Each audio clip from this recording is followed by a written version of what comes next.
Gear box ಓವರ್ಹಾಲಿಂಗ್. ದ್ವಿಚಕ್ರ ವಾಹನಗಳಲ್ಲಿ gear box ಒಂದು ಮಹತ್ವದ ಭಾಗವಾಗಿದ್ದು, ಇದು ಇಂಜಿನ್ನ ಶಕ್ತಿಯನ್ನು ಚಕ್ರಗಳಿಗೆ ರವಾನಿಸುತ್ತದೆ. ಕಾಲಾನಂತರದಲ್ಲಿ ಅದರ ಭಾಗಗಳು ಸವೆದು ಹೋಗಬಹುದು. ಗೇರ್ಗಳನ್ನು ಬದಲಾಯಿಸುವಾಗ ಸಮಸ್ಯೆಗಳು ಉಂಟಾಗಬಹುದು. ಗಿಯರ್ ಬಾಕ್ಸ್ ಓವರ್ಹಾಲಿಂಗ್ ಅಂದರೆ ಗೇರ್ ಬಾಕ್ಸ್ ಕೂಲಂಕುಷ ಪರೀಕ್ಷೆ ಎನ್ನುವುದು ಅದರ ಎಲ್ಲ ಘಟಕಗಳನ್ನು ಪರಿಶೀಲಿಸುವ, ಸ್ವಚ್ಛಗೊಳಿಸುವ ಮತ್ತು ದುರಸ್ತಿ ಮಾಡುವ ಪ್ರಕ್ರಿಯೆಯಾಗಿದೆ. ಈ ಪ್ರಕ್ರಿಯೆಯು ವಾಹನದ ಕಾರ್ಯಕ್ಷಮತೆಯನ್ನು ಸುಧಾರಿಸುತ್ತದೆ ಮತ್ತು ಅದರ ಜೀವಿತಾವಧಿಯನ್ನು ವಿಸ್ತರಿಸುತ್ತದೆ. ಇಲ್ಲಿ ಬಳಸುವ ಅಗತ್ಯವಾದ ಟೂಲ್ಗಳು ಮತ್ತು ಉಪಕರಣಗಳು: ring spanner, T spanner, screw driver, long nose plier, circlip plier, mallet hammer, oil can, cleaning brush, diesel spray bottle. ಈಗ ಗಿಯರ್ ಬಾಕ್ಸ್ ಓವರ್ಹಾಲಿಂಗ್ ಪ್ರಕ್ರಿಯೆಯನ್ನು ಒಮ್ಮೆ ನೋಡೋಣ. ಮೊದಲು ಇಂಜಿನ್ ಕೇಸಿಂಗ್ ಅನ್ನು ಸ್ವಚ್ಛವಾದ ಮೇಜಿನ ಮೇಲೆ ಇಡಿ. ಕ್ಲಚ್ ಮತ್ತು ಸಿಲಿಂಡರ್ ಅನ್ನು ತೆಗೆದ ನಂತರವೇ ಕೊನೆಯಲ್ಲಿ ಗಿಯರ್ ಬಾಕ್ಸ್ ಅನ್ನು ತೆರೆಯಲಾಗುತ್ತದೆ. ಎಲ್ಲ ಭಾಗಗಳನ್ನು ಸುರಕ್ಷಿತವಾಗಿರಿಸಲು ಈ ಪ್ರಕ್ರಿಯೆಯನ್ನು ಎಚ್ಚರಿಕೆಯಿಂದ ಮತ್ತು ಕ್ರಮಬದ್ಧವಾಗಿ ಮಾಡಲಾಗುತ್ತದೆ. ಟಿ ಸ್ಪ್ಯಾನರ್ನ ಸಹಾಯದಿಂದ ಕ್ರ್ಯಾಂಕ್ ಕೇಸ್ನ ಬೋಲ್ಟ್ಗಳನ್ನು ಸಡಿಲಗೊಳಿಸಿ. ನಂತರ ಅವನ್ನು ಒಂದರ ನಂತರ ಒಂದಾಗಿ ತೆಗೆಯಬೇಕು. ಕ್ರ್ಯಾಂಕ್ ಶಾಫ್ಟ್ ಅನ್ನು ಅದರ ಸ್ಮಾಲ್ ಎಂಡ್ ಮೇಲ್ಭಾಗದಲ್ಲೂ ಮತ್ತು ಬಿಗ್ ಎಂಡ್ ಕೆಳಭಾಗದಲ್ಲೂ ಇರುವಂತೆ ಸ್ಥಾಪಿಸಿ. ನಂತರ ಮ್ಯಾಲೆಟ್ ಹ್ಯಾಮರ್ನ ಸಹಾಯದಿಂದ ಸೌಮ್ಯವಾಗಿ ಟ್ಯಾಪ್ ಮಾಡುತ್ತಾ ಕ್ರಾಂಕ್ ಕೇಸ್ ಅನ್ನು ಎಚ್ಚರಿಕೆಯಿಂದ ಬೇರ್ಪಡಿಸಿ. ಕ್ರ್ಯಾಂಕ್ ಕೇಸ್ನ ಮ್ಯಾಟಿಂಗ್ ಸರ್ಫೇಸ್ಗೆ ಯಾವುದೇ ಹಾನಿಯಾಗದಂತೆ ಜಾಗರೂಕತೆ ವಹಿಸಿ. ಈಗ ಕ್ರಾಂಕ್ ಶಾಫ್ಟ್ ಅನ್ನು ಮೇಲಕ್ಕೆ ಎತ್ತುತ್ತಾ ಕೇಸಿಂಗ್ನಿಂದ ಹೊರತೆಗೆಯಿರಿ. ಈಗ ಗೇರ್ ಬಾಕ್ಸ್ ಅಸೆಂಬ್ಲಿಯನ್ನು ಕೇಸಿಂಗ್ನಿಂದ ಹೊರತೆಗೆಯಿರಿ. ಈಗ ಕಿಕ್ ಶಾಫ್ಟ್ ಅನ್ನು ಮೇಲಕ್ಕೆ ಎತ್ತುತ್ತಾ ಹೊರತೆಗೆಯಿರಿ. ಇದರ ನಂತರ ಕೇಸಿಂಗ್ನಲ್ಲಿ ಇರುವ ಎಲ್ಲ ಆಯಿಲ್ ಸೀಲ್ಗಳನ್ನು ಸ್ಕ್ರೂ ಡ್ರೈವರ್ನ ಸಹಾಯದಿಂದ ಜಾಗರೂಕತೆಯಿಂದ ತೆಗೆಯಿರಿ.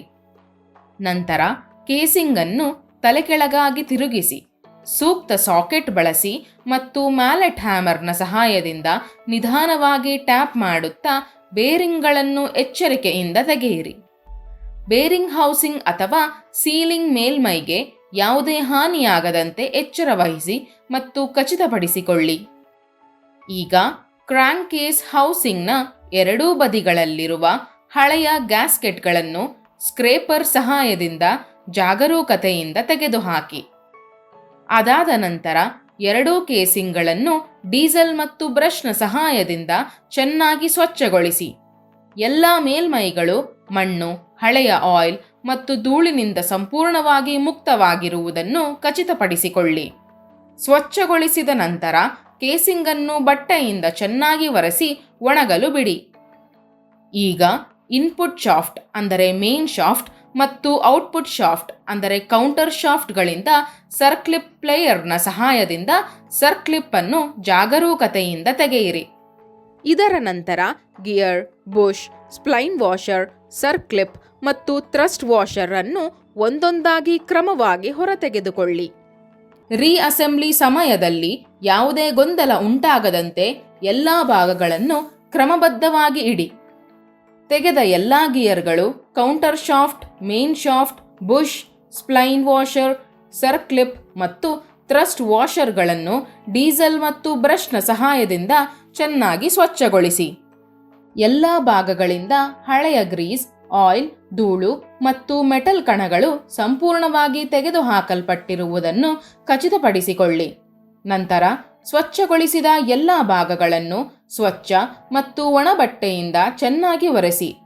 ಈಗ ಎಲ್ಲ ಭಾಗಗಳನ್ನು ಯಾವುದಾದರೂ ಸವೆತ ಅಥವಾ ಹಾನಿ ಇದೆಯೇ ಎಂದು ಪರೀಕ್ಷಿಸಿ ಮತ್ತು ಯಾವುದೇ ದೋಷಯುಕ್ತ ಭಾಗಗಳನ್ನು ಹೊಸ ಭಾಗಗಳಿಂದ ಬದಲಾಯಿಸಿ. ಈಗ ಗಿಯರ್ಗಳನ್ನು ಸರಿಯಾದ ಕ್ರಮದಲ್ಲಿ ಮತ್ತೆ ಫಿಟ್ ಮಾಡಲು ಆರಂಭಿಸಿ. ಪ್ರತಿಯೊಂದು ಗೇರನ್ನು ಅದೇ ಸ್ಥಾನದಲ್ಲಿ ಮತ್ತು ಅದನ್ನು ತೆಗೆದುಹಾಕಿದ ಅದೇ ವಾಷರ್ಗಳೊಂದಿಗೆ ಮತ್ತೆ ಅಳವಡಿಸಲಾಗಿದೆಯೇ ಎಂದು ಖಚಿತಪಡಿಸಿಕೊಳ್ಳಿ.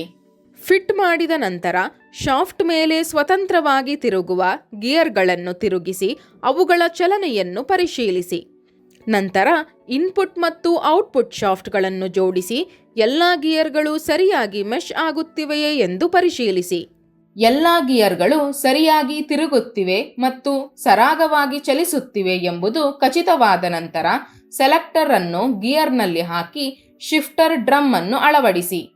ಮೊದಲಿಗೆ ಕಿಕ್ ಶಾಫ್ಟ್ ಅನ್ನು ಅದರ ಸ್ಲಾಟ್ನಲ್ಲಿ ಜಾಗ್ರತೆಯಿಂದ ಕೆಳಗೆ ಇಟ್ಟುಕೊಳ್ಳಿ.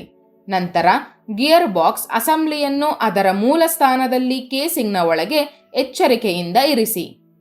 ಕ್ರಾಂಕ್ ಶಾಫ್ಟ್ ಅನ್ನು ಅದರ ಸ್ಮಾಲ್ ಎಂಡ್ ಮೇಲೆ ಮತ್ತು ಬಿಗ್ ಎಂಡ್ ಕೆಳಗೆ ಬರುವಂತೆ ಫಿಟ್ ಮಾಡಿ.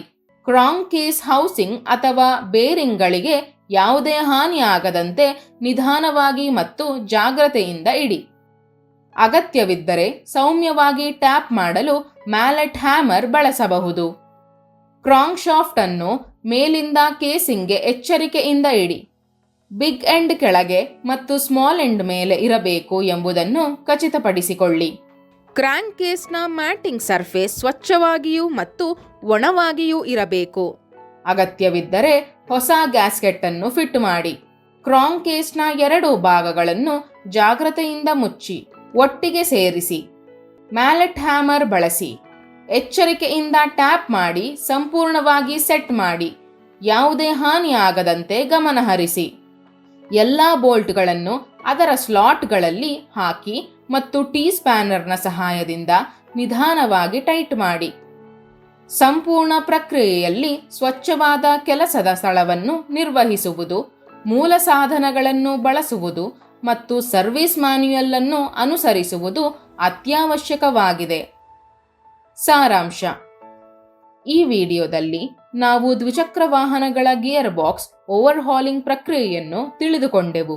ಗಿಯರ್ ಬಾಕ್ಸ್ ಇಂಜಿನ್ ಶಕ್ತಿಯನ್ನು ಚಕ್ರಗಳಿಗೆ ಸಾಗಿಸುವಲ್ಲಿ ಮಹತ್ವದ ಪಾತ್ರ ವಹಿಸುತ್ತದೆ ಮತ್ತು ಕಾಲಕ್ರಮೇಣ ಉಂಟಾಗುವ ಸವೆತದಿಂದ ಗಿಯರ್ ಶಿಫ್ಟಿಂಗ್ ಮೇಲೆ ಹೇಗೆ ಪರಿಣಾಮ ಬೀರುತ್ತದೆ ಎಂಬುದನ್ನು ನಾವು ಅರ್ಥ ಮಾಡಿಕೊಂಡೆವು. ನಾವು ಗಿಯರ್ ಬಾಕ್ಸ್ ಅನ್ನು ಡಿಸೆಂಬಲ್ ಮಾಡುವ ಪ್ರಕ್ರಿಯೆ, ಎಲ್ಲ ಭಾಗಗಳನ್ನು ಪರಿಶೀಲಿಸುವ ಮತ್ತು ಸ್ವಚ್ಛಗೊಳಿಸುವ ವಿಧಾನ ಹಾಗೂ ಸವೆದ ಅಥವಾ ಹಾಳಾದ ಭಾಗಗಳನ್ನು ಬದಲಿಸುವ ಕ್ರಮವನ್ನು ವಿವರವಾಗಿ ಅಧ್ಯಯನ ಮಾಡಿದೆವು. ಹಾಗೆಯೇ ಗಿಯರ್ ಬಾಕ್ಸ್ ಅನ್ನು ರಿಅಸೆಂಬಲ್ ಮಾಡುವ ವಿಧಾನವನ್ನು ಚರ್ಚಿಸಿದೆವು. ಎಲ್ಲ ಗಿಯರ್ಗಳು, ಶಾಫ್ಟ್ಗಳು ಮತ್ತು ಸೀಲ್ಗಳು ಸರಿಯಾಗಿ ಅಲೈನ್ ಆಗಿದ್ದು ಉತ್ತಮವಾಗಿ ಕಾರ್ಯನಿರ್ವಹಿಸುವಂತೆ ಖಚಿತಪಡಿಸಿಕೊಳ್ಳುವುದು ಹೇಗೆ ಎಂಬುದನ್ನು ಸಹ ತಿಳಿದುಕೊಂಡೆವು. ಈಗ ಒಂದು ಚಟುವಟಿಕೆಯನ್ನು ಮಾಡೋಣ. ನಿಮ್ಮ ವಾಹನದ ಗಿಯರ್ ಬಾಕ್ಸ್ ಅನ್ನು ಪರಿಶೀಲಿಸಿ ಮತ್ತು ಯಾವುದೇ ಸವೆತ, ಅಸಾಮಾನ್ಯ ಶಬ್ದಗಳು ಅಥವಾ ಕಾರ್ಯಕ್ಷಮತೆಗೆ ಸಂಬಂಧಿಸಿದ ಸಮಸ್ಯೆಗಳಿದ್ದರೆ ಅವನ್ನು ಗಮನಿಸಿ. ನಿಮ್ಮ ಅವಲೋಕನಗಳನ್ನು ದಾಖಲಿಸಿ ಮತ್ತು ನಿಯಮಿತ ಓವರ್ಹಾಲಿಂಗ್ ಪ್ರಕ್ರಿಯೆ ಅದರ ಕಾರ್ಯಕ್ಷಮತೆಯನ್ನು ಸುಧಾರಿಸಲು ಹೇಗೆ ಸಹಾಯ ಮಾಡಬಹುದು ಎಂಬುದನ್ನು ಆಲೋಚಿಸಿ.